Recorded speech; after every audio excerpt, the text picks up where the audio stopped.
November 14th, 2010, was an ordinary day in Charlotte, North Carolina, NC. But it marked the beginning of one of the most chilling and heartbreaking mysteries in the city's recent history. The main character in this story is Delvonte Tisdale, a 16-year-old student. By all accounts, Delvonte was an outstanding, intelligent teenager with a bright future, especially with his dream of joining the United States Air Force. Around that time, Delvonte suddenly disappeared. There were no signs of an argument, no goodbye messages, no clues about where he intended to go. That afternoon, no one knew where he was or what he was doing. His disappearance was initially just a source of concern for his family, but it quickly turned into a nightmare as time passed. However, there was one witness who saw Delvonte in the final moments he was alive and walking. At about 8:15 p.m. that night, a driver saw a young man matching Delvonte's description walking along Interstate 85. The exact location was just north of Charlotte Douglas International Airport. Walking along a highway at night was already unusual, but no one could have guessed the true meaning behind that action. The next morning, when Delvonte didn't show up for school, his family immediately called the Charlotte Police Department and reported him missing. Concern turned into panic. But while the search for Delvonte Tisdale was in full swing in Charlotte, nearly 850 miles north, in a completely different area, a horrifying discovery was made. It was Monday night, November 15th, 2010. Around 9:30 p.m. on Briarbrook Street in Milton, Massachusetts, a quiet area about 10 miles south of downtown Boston, a group of college students was driving. After turning a corner, their headlights illuminated an unidentified object lying in the middle of the road. At first, they thought it was just a discarded garbage bag, or worse, a deer that had been hit by a car. Milton borders a 7,000-acre nature reserve, so seeing roadkill wasn't unusual. But as they got closer, horror set in. It wasn't an animal. It was the shattered body of a man, wearing only a pair of torn jeans, lying on the cold asphalt. The students immediately called 911. Local police quickly arrived at the scene, and right away, they faced a daunting question. What had happened? The body was in such a terrible condition that it was almost impossible to immediately determine the victim's identity or cause of death. At first, officers believed it was an extreme hit-and-run accident. However, the autopsy revealed more mysteries. The medical examiners found no signs of stab or gunshot wounds. Instead, the body showed multiple fractures and severe internal injuries, all consistent with a fall from an extremely high altitude. Even more disturbing, investigators discovered a horrifying truth. Delvonte had been struck by at least 2 other vehicles after falling onto the road, but it was clear he had died before those impacts occurred. Stranger still, investigators found a broken plastic card and an old-school ID, dated October 19, in the victim's jeans pocket. Although these items didn't immediately confirm his identity, they raised a geographic riddle. Who was this teenager, and why was he lying in Milton, Massachusetts, 850 miles from home, with injuries that defied explanation? Police used fingerprints and family confirmation of the jeans and belt to finally identify the victim. It was Delvonte Tisdale, the missing student from Charlotte. His family was shocked and devastated, unable to comprehend how their son ended up in a city hundreds of miles away, where he had no known connections. The case hit a dead end almost immediately, becoming an unsolved and inexplicable mystery. The fact that Delvonte Tisdale was found nearly 850 miles away from where he disappeared with injuries that defied explanation turned the case from a missing person report into a chilling enigma. Investigators in Milton, Massachusetts were baffled from the very start. Every initial assumption was ruled out by forensic evidence. First, the hit-and-run theory was eliminated. Although Delvonte's body had been struck by at least 2 vehicles after he fell, his fatal injuries did not match those from a car collision. The medical examiner confirmed that the complex fractures and severe internal damage resulted from a massive impact from above. More specifically, these were typical injuries consistent with a fall from an extremely great height. This was the central contradiction of the case. Briarbrook Street in Milton is a quiet road nestled between a residential area and the edge of a nature reserve. There were no structures around, no radio towers, no skyscrapers, no cliffs high enough to cause such fatal trauma. If Delvonte fell, where did he fall from? Investigators scoured the entire area. They considered the possibility that he had been attacked, kidnapped elsewhere, and thrown from a highway overpass. But even the tallest bridges in the area could not account for the extent of his injuries. Moreover, there were no signs of a violent assault before the fall. No gunshot wounds, no stab marks, and no evidence he had been restrained or struggled. The confusion deepened when they confirmed his identity. Delvonte Tisdale, a high school student from Charlotte. No known connections to Boston or Massachusetts. He had no relatives, no friends, and no records of any planned trip north. Why was he there, and how did he travel nearly 850 miles? Police considered the possibility that he had been murdered in Charlotte, transported by car to Boston, and dumped. However, if that were the case, why were there no weapon-related injuries? And why dump the body in the middle of the road, nearly naked? That theory also failed to hold up. As the case reached a dead end, one of the investigators proposed a theory that sounded insane at first, an idea no one wanted to take seriously. Could he have fallen from an airplane? The notion was immediately dismissed for obvious reasons. A person cannot fall out of a commercial airplane cabin. The cabin is pressurized and securely sealed. But the theory opened another possibility: the landing gear compartment, also known as the wheel well. Although rare, aviation history has recorded cases of stowaways attempting to hide in the wheel wells of commercial aircraft. It is an extremely dangerous and nearly unsurvivable journey. According to the Federal Aviation Administration, FAA, since the 1940s, nearly 100 people have attempted or succeeded in stowing away inside wheel wells. And this is where the small details began to align in a chilling way. First, several Milton residents reported hearing a loud, unusual bang on the night the body was found. Second, investigators pieced together the broken plastic card found in Delvonte's jeans. It turned out to be a digital hotel room key card from a hotel near Charlotte Douglas International Airport, NC. This established a direct, though still vague, connection between Delvonte and the airport where he was last seen. Third, and most compelling of all, the medical examiner concluded that Delvonte's injuries were entirely consistent with a fall from a great height. With these details, authorities could no longer rule out the possibility. They began to shift focus, examining flights that departed from Charlotte Douglas and landed at Boston Logan International Airport on the night of the incident.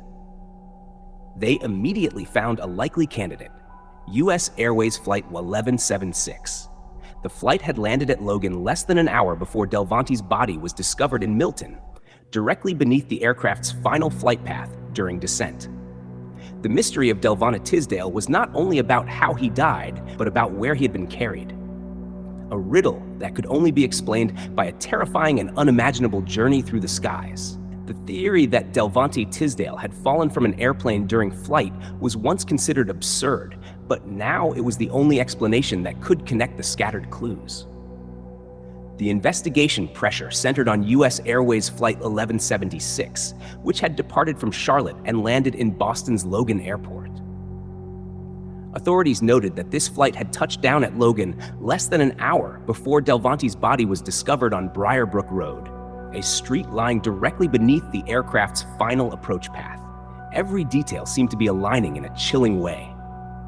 The investigation then shifted focus to inspecting the Boeing 737 that had operated that flight, a task requiring cooperation between forensic experts and aviation engineers. The primary target was the landing gear compartment, where a stowaway might hide. The examination results provided the decisive evidence that ended all baseless speculation. Delvonte Tisdale's fingerprints were found on the inner surface of the landing gear well, the area housing the landing gear during flight. These prints appeared not only on the gear itself, but also on the metal doors that close to seal the wheel compartment once the plane is airborne. The discovery of these biological traces confirmed beyond doubt that Delvonte had hidden in the landing gear compartment of that ill-fated plane. Additional evidence further supported this theory. First, investigators recovered the broken plastic card fragments found in Delvonte's jeans. When reassembled, they identified it as a digital hotel room key card from a hotel near Charlotte Douglas International Airport, NC. This discovery established a clear connection between the teenager and the airport area on the night he disappeared. Second, although the body was found wearing only jeans, police discovered a red shirt and a pair of shoes in the wooded area near Briarbrook Road in Milton. Delvonte's family confirmed that both items belonged to him. The theory suggested he had removed his jacket and shoes either to avoid drawing attention or to prepare for his dangerous attempt. With this physical and forensic evidence, authorities were able to reconstruct Delvonte's horrifying journey. For reasons still unclear, Delvonte went to the area around Charlotte Douglas Airport. Exploiting a serious breach in the airport's perimeter security fence, he crawled through and entered the tarmac. He then approached the U.S. Airways Boeing 737, which had been parked there for about 40 minutes before departure. He climbed up and hid inside the landing gear compartment. When the aircraft took off, retracting its landing gear and locking the compartment, the 100-minute flight to Boston became a hopeless battle against the elements. The wheel well is neither pressurized nor heated like the passenger cabin. When the plane reached cruising altitude, typically around 30,000 to 35,000 feet, Delvonte faced extreme conditions, extreme hypothermia. Temperatures outside can drop to -50 degrees Celsius, -58 Grf. The human body cannot survive such cold. At that altitude, the air is too thin to sustain life. Unconsciousness occurs quickly, leading to death. Another possibility was that Delvonte was crushed immediately when the heavy landing gear retracted into the compartment after takeoff. Whether he died from hypothermia during the flight or was already dead before descent, the final moment came as the plane prepared to land at Logan Airport. When the pilot deployed the landing gear, the compartment doors opened, and Delvonte fell from several thousand feet onto the area below in Milton, where he was discovered less than an hour later. The loud bang reported by local residents was the sound of his body hitting the ground. The official conclusion of the case resolved every contradiction. The injuries resulted from a fall from extreme altitude, the location matched the flight path, and the 850-mile journey was explained by one desperate and tragic act. Though Delvonte's true motive remains a mystery, the path he chose led to an inevitable and heartbreaking end, 2 horrifying disappearances. Confirming that Delvonte was a stowaway resolved all the physical and geographical inconsistencies of the case, but it opened a far deeper and more troubling investigation, one into a major security breach at one of America's busiest airports. Immediately after these shocking findings were made public, the Charlotte Police Department, FAA, and TSA launched additional investigations targeting Charlotte Douglas International Airport. These investigations quickly uncovered several severe, long-standing security flaws at the facility. Investigators found that although the airport ranked among the top 20 busiest in the country, it had fewer than 48 full-time police officers assigned to protect it, nearly half the number deployed at airports of similar size. This severe understaffing directly affected the ability to monitor and secure the airport's vast perimeter. More importantly, they discovered that much of the airport's security fencing was old, damaged, and in some cases missing altogether. This was especially true in high-security areas such as hangars, terminals, maintenance buildings, and runways. It was this lax oversight that allowed Delvonte to carry out his reckless plan.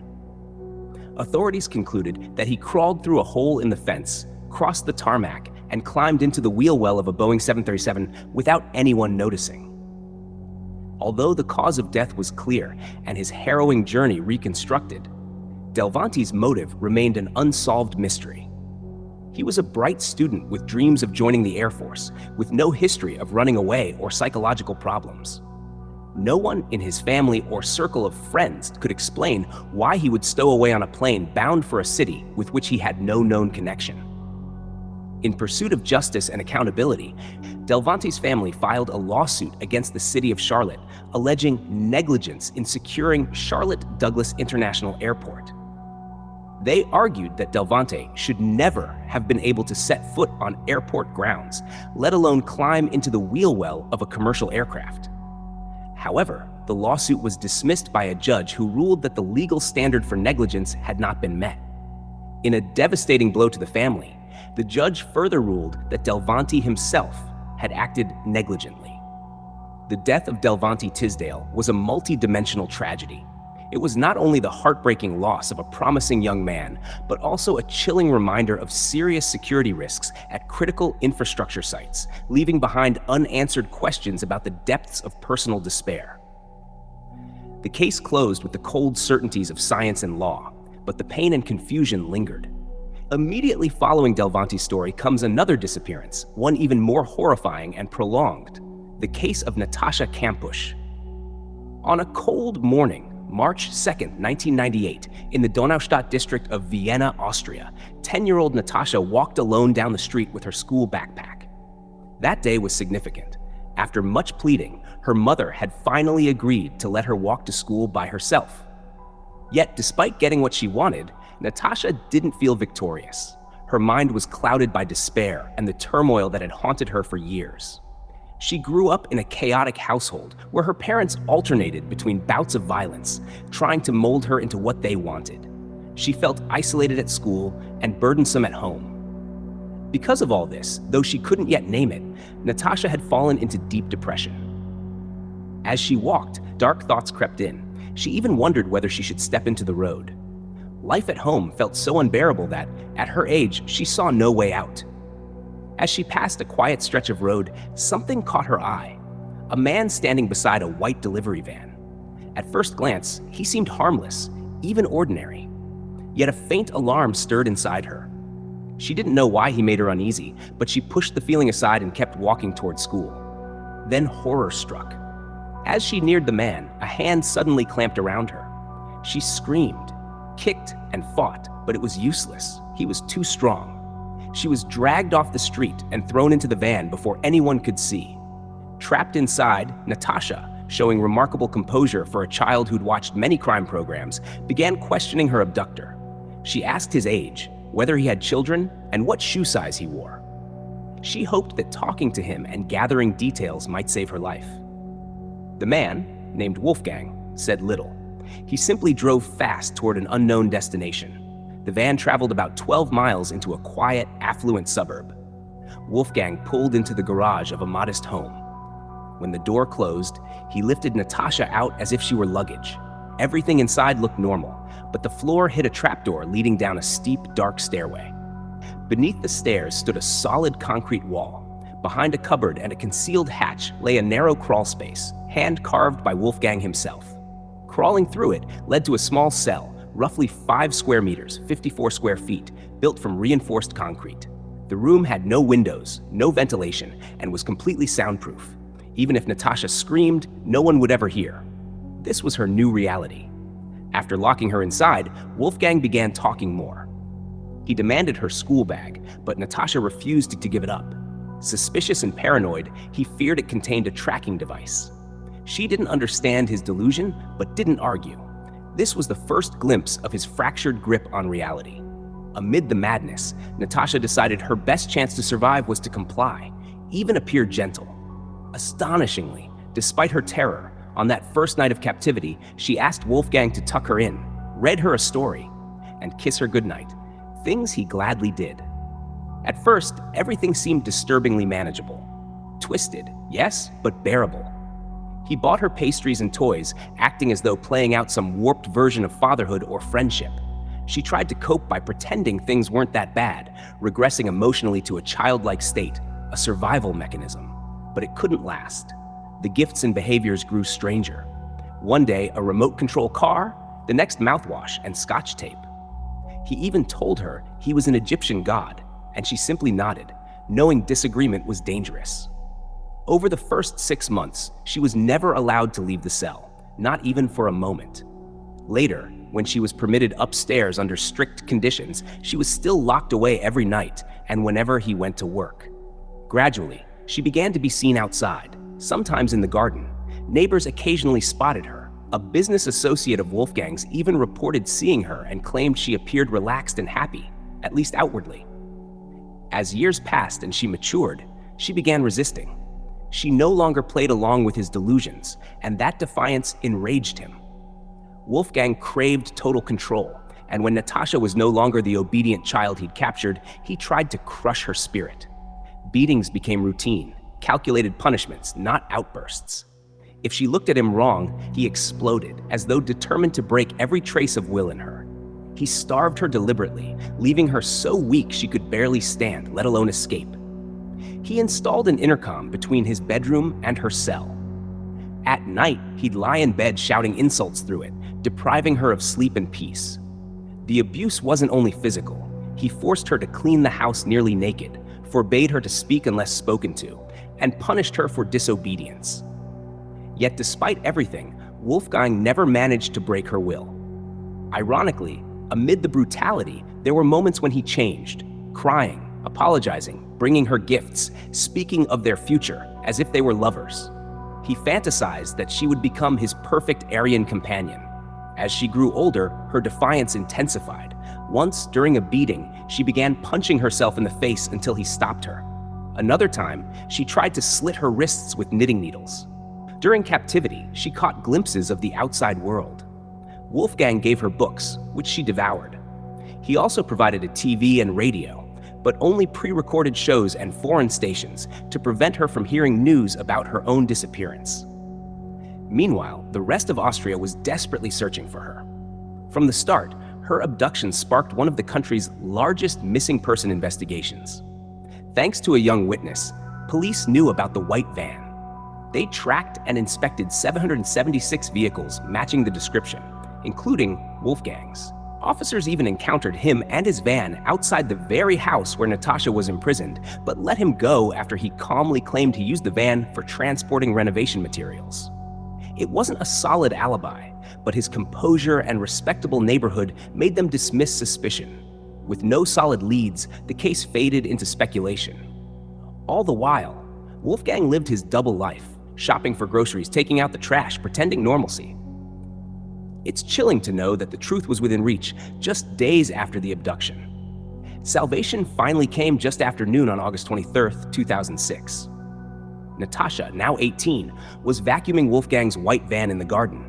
He lingered nearby as usual, but when his phone rang, he stepped away to take the call, just far enough out of sight. The vacuum's roar masked all other sounds. For the first time in 8 years, he'd let his guard down, and that was all she needed. Without hesitation, Natascha left the vacuum running to mask her escape, sprinted across the lawn, vaulted the fence, and ran into the street, pushing past startled pedestrians. She reached the home of a 71-year-old woman, banged on the window, and repeated her full name until the woman realized what was happening and called the police. At 1:04 p.m., just minutes after her escape, police arrived and took her to the station. She was pale, trembling, severely underweight, and physically stunted, but alive. At 10, she had weighed about 90 pounds. At 18, she weighed just 106 and had grown less than 6 inches in captivity. Police quickly confirmed her identity through a distinctive scar. A massive manhunt for Wolfgang began immediately, but he didn't get far. Once he realized Natascha had escaped, he knew it was over. He drove to find his only friend, a man named Ernst. The two drove around Vienna for 3 hours, during which Wolfgang confessed everything, every horrifying detail. Ernst later said he begged him to surrender, but Natascha's captivity was not only a physical imprisonment within that cold, concrete cell, but also a prolonged and brutal psychological battle. During the first months, the relationship between her and Wolfgang was a grotesque distortion of captor and companion. He bought her expensive items and fine pastries, trying to play the role of a father or close friend. Natascha, in a desperate effort to survive, tried to meet these sick expectations, pretending everything was fine and acting younger than her age to please her captor. However, that fragile sense of manageability was only a thin facade. Wolfgang's gifts soon became bizarre and random. A remote-controlled car might seem like a toy, but a bottle of mouthwash or a roll of Scotch tape hinted at darker, irrational intentions. The culmination came when he declared himself an Egyptian god. Natascha was forced to nod and accept these delusions as survival rules. It was the clearest sign of Wolfgang's crumbling grip on reality, a truth she had to face every day. For the first 6 months, she was not allowed to step outside the cell. Later, Wolfgang began letting her upstairs, but always under strict supervision.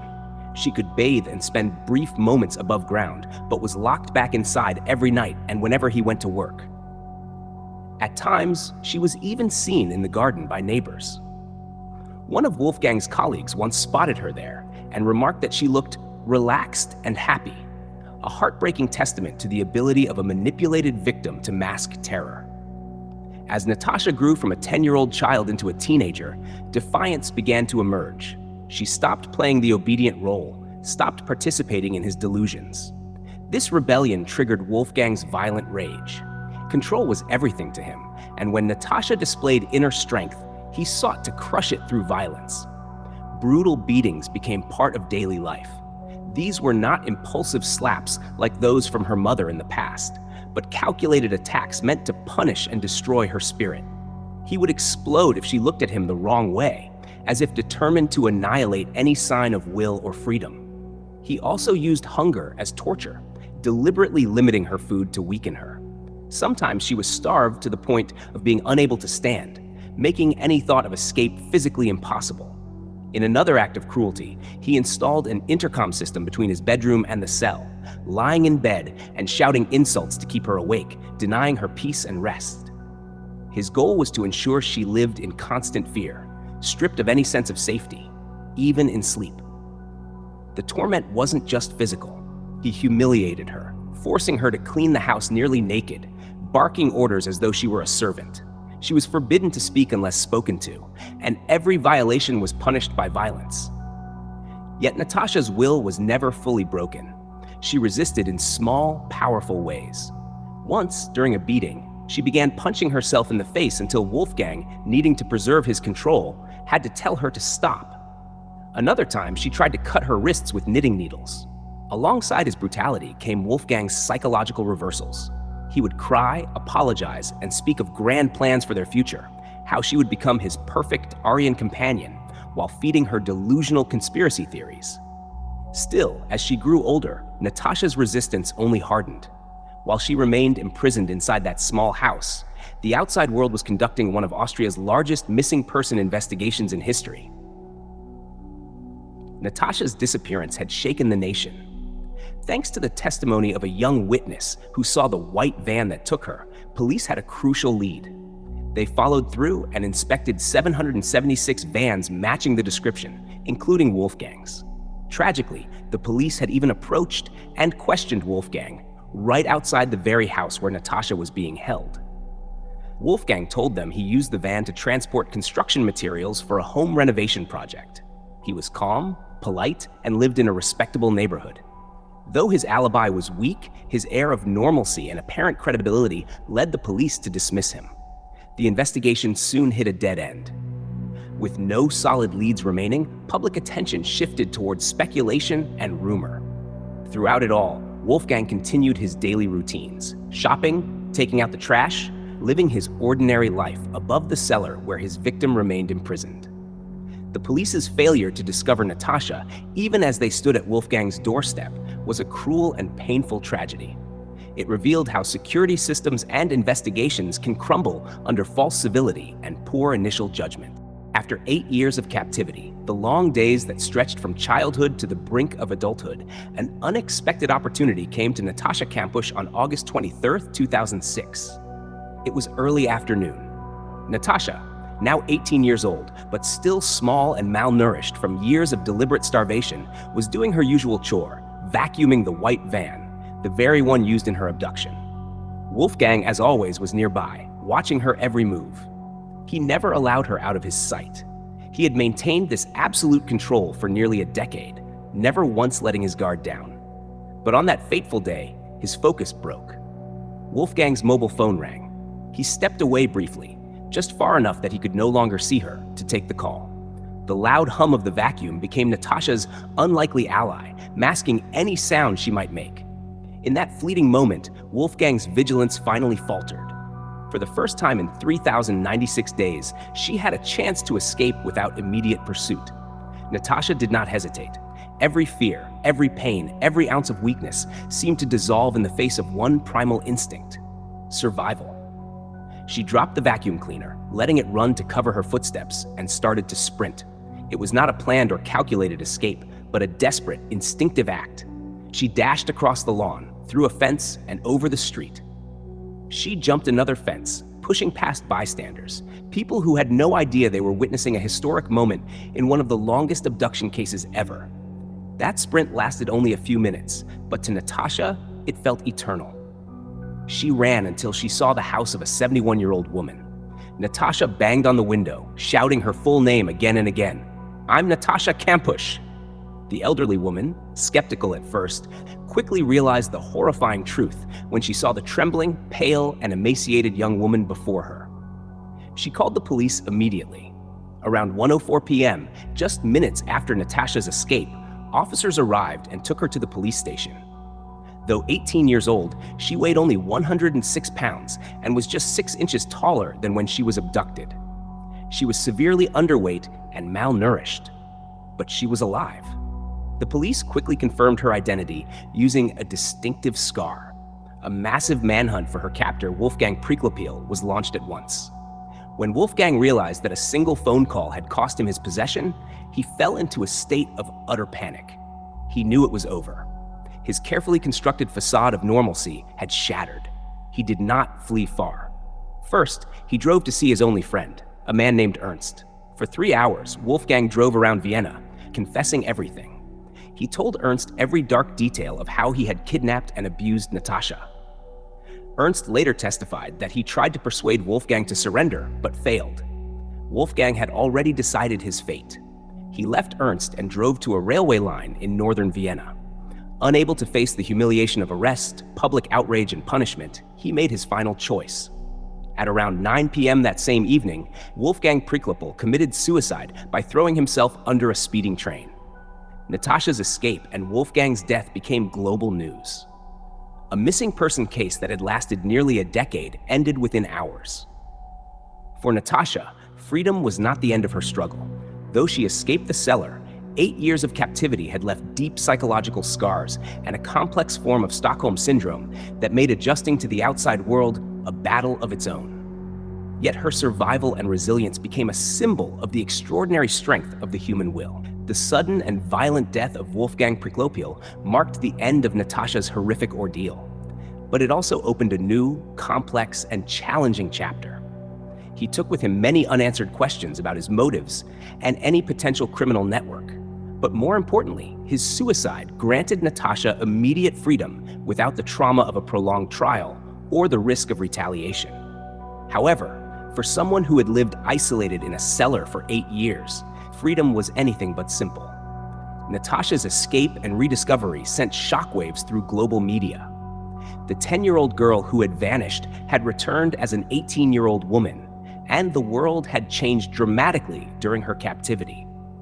The physical differences were obvious. At 18, she still showed signs of underdevelopment from malnutrition and lack of sunlight, standing only 6 inches taller and weighing just 106 pounds.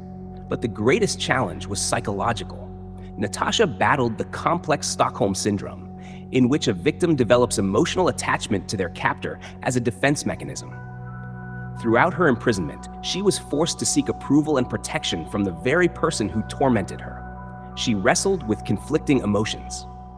On one hand, she hated Wolfgang for his cruelty. On the other, she had spent 8 years depending on him, manipulated into seeing him as the center of her world. She even expressed sorrow over his death, describing him as part of her life, a statement that the public found difficult to accept and that drew even more intense media scrutiny. In the years that followed, Natascha worked to reintegrate into society. She wrote a detailed autobiography about her years in captivity and appeared on television to share her story. With remarkable maturity and mental strength, she asserted that she was not merely a victim, but a survivor who had fought fiercely to preserve her identity and will to live. One of the most controversial aspects was that Natascha became the legal owner of the house where she had been held after Wolfgang's death. She used the property as a means of coping with her trauma, even renovating it and transforming the cellar into a space she could control and confront her memories within. It was a shocking act to many, but for Natascha, it symbolized victory over the man who tried to destroy her. The Natascha Kampusch case was not merely a story of kidnapping and captivity. It was a painful lesson in systemic failure and the power of human will.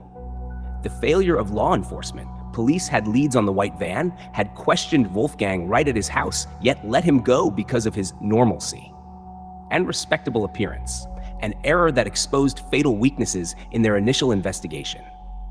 The power of will. Natascha's story demonstrated the extraordinary capacity of the human mind to adapt, resist, and ultimately overcome unimaginable physical and psychological trauma.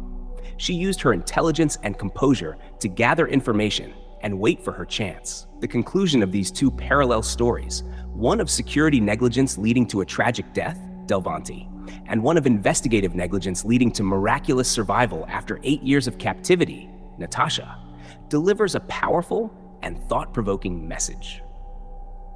The Delvonte Tisdale case stands as a warning about the fragility of public safety and the devastating consequences of negligence. The Natascha Kampusch case is proof of the unbreakable resilience of the human spirit when confronted with unimaginable cruelty. Although Natascha survived and continued her life, stories of those who vanish and are found under such horrifying circumstances leave scars that never fade, reminding us of the darkest and most unpredictable corners of human nature. Both stories have ended, yet the questions of motive, failure, and survival continue to echo. Every story is just another whisper in the dark. If you've experienced something truly terrifying, send it to DarkWhispers Audio. Let your story be told in the night. Subscribe now, for the darkness still holds many secrets.